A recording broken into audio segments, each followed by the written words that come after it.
Okay, good day to all science students. In this video lesson, we are going to tackle now the Science 10 Term 1 Week 6 types of chemical reactions in the environment.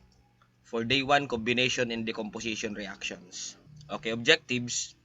Define chemical reaction, reactant, product, skeleton equation, balance equation, combination reaction, and decomposition reaction. Differentiate combination and decomposition reactions using their general patterns and chemical equations. And appreciate the importance of chemical reactions in common materials in industries and environmental processes. Okay, let us answer these questions. These are the substance present before a chemical reaction occurs. So, inuulit-ulit na po itong lesson na to pag hindi pa naman ito na-master tanong na ito. Okay, that is reactants. Okay, these are the new substances formed after a chemical reaction. Okay, products. This equation shows the correct formulas of substances but may not yet have equal numbers of atoms on both sides, or hindi pa ito balance. Okay, that is a skeleton equation. This equation has equal numbers of each kind of atom on both sides. Okay, balance equation. Okay, this law explains why atoms must be equal before and after a chemical reaction.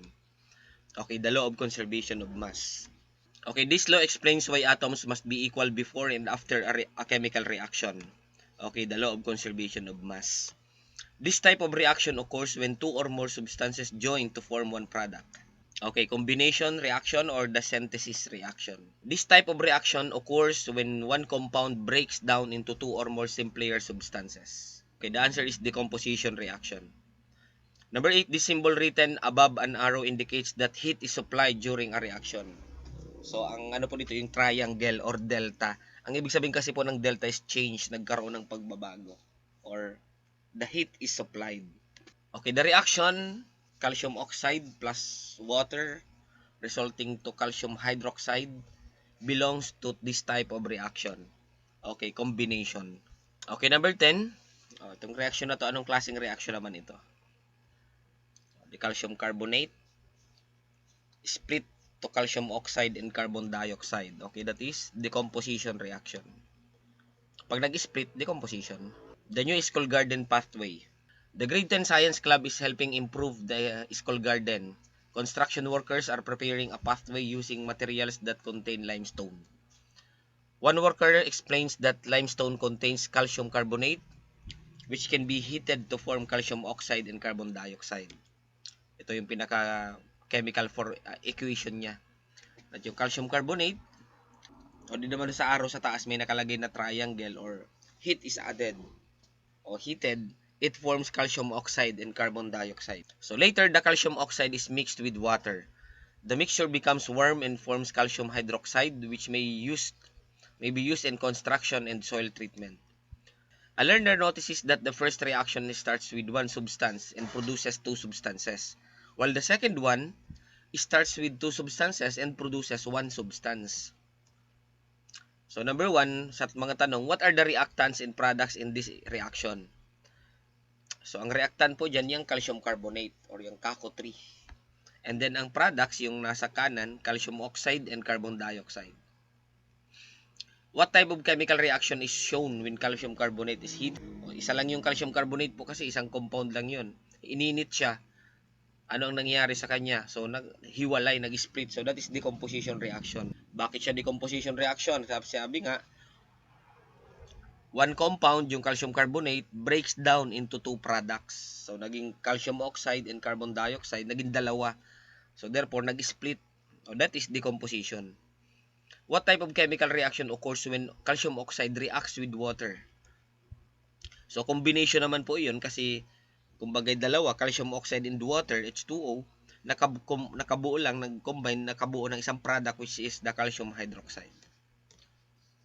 Okay, why is the equation considered balanced? Okay. Pag binilang natin isa-isa, yung element involves, equal, kaya balance siya. The equation is balanced because the number of atoms is the same on both sides. Okay, number 5, how are these chemical reactions connected to the built environment? Okay, these reactions are connected to the built environment because calcium compounds are used in construction materials such as cement, mortar, plaster, and others. and substances for improving soil conditions around structures of garden. Discussion, ano ba ang chemical reaction? So, nakailang discuss na tayo nito. Imposibleng hindi pa ito ma-master ng mga grade 10. Chemical reaction occurs when substance change into new substances with different properties. Ayan, yung reactants nasa kaliwa ng arrow, nasa kanan ng arrow is the products. Example, ayan, 2 molecules of magnesium react with or combined with 1 molecule of oxide resulting to 2 molecules of magnesium oxide. Sa reaction na yan, magnesium and oxygen are the reactants. And then yung magnesium oxide is the product. The equation is balanced because the number of atoms is equal before and after the reaction. Okay, the skeleton equation and balance equation. Ayan. So, kapag sinabing skeleton, ipinakita lang yung mga chemical formula pero hindi pa balance yung number of atoms involved. Kagaya ng magnesium dito, 1 sa oxygen to sa reactants pero sa product ay 1 lang. So, hindi siya balance. So, balance equation, kapag binilang mo na lahat ng involved na atom, dapat pare-parehas, both left and right, or reactants and products. Okay, balance equations follow the law of conservation of mass, which states that matter is neither created nor destroyed during a chemical reaction. Ano ba itong combination reaction na to? A combination reaction occurs when 2 or more substances combine to form one product. The general pattern, A plus B resulting to AB. Yan yung pinaka-pattern. Dalawa, naging isa lang na product. That is combination reaction. Ayan, dito po yung mga example. Okay, environmental connection. Carbon dioxide combining with water forms carbonic acid. Ayan, yung pinaka-equation niya. This reaction contributes to the natural acidity of rainwater and may influence rocks, soil, waterways, and structures exposed to rain. Yung pangalawa naman, kabaliktaran nito, decomposition reaction. A decomposition reaction occurs when one compound breaks down into 2 or more simpler products. So, ang pinaka-pattern yan, AB, solo lang yun, magkasama, resulting to A plus B. So, ito yung mga example. Calcium carbonate, kapag ininit, nagsisiparate into calcium oxide and carbon dioxide. Okay, the same is with potassium chlorate. Kapag nilagyan ng init, yung delta na nakalagay, the change in temperature, yung potassium chlorate naging potassium chloride plus oxide.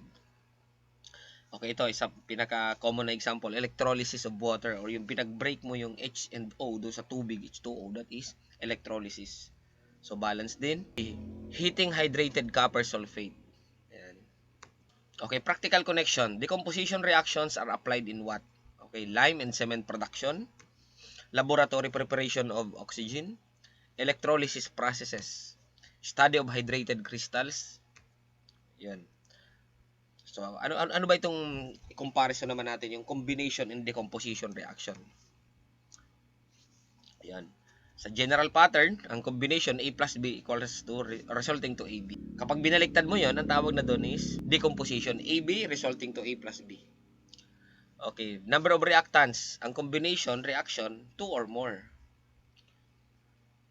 Sa kabila, karaniwan 1 lang. And number of products sa combination usually 1. Sa decomposition naman 2 or more, so magkabaliktad. Main process, joining together. Ang decomposition naman is breaking apart. Ito yung mga example. Okay, conclusion. Chemical reactions involve the conversion of reactants into products. A balance equation confirms that atoms are conserved during the change. In a combination reaction, substances join to form one product. In a decomposition reaction, one substance separates into simpler products. These reactions are important in construction, soil treatment, atmospheric processes, laboratory work, and many materials used in daily life.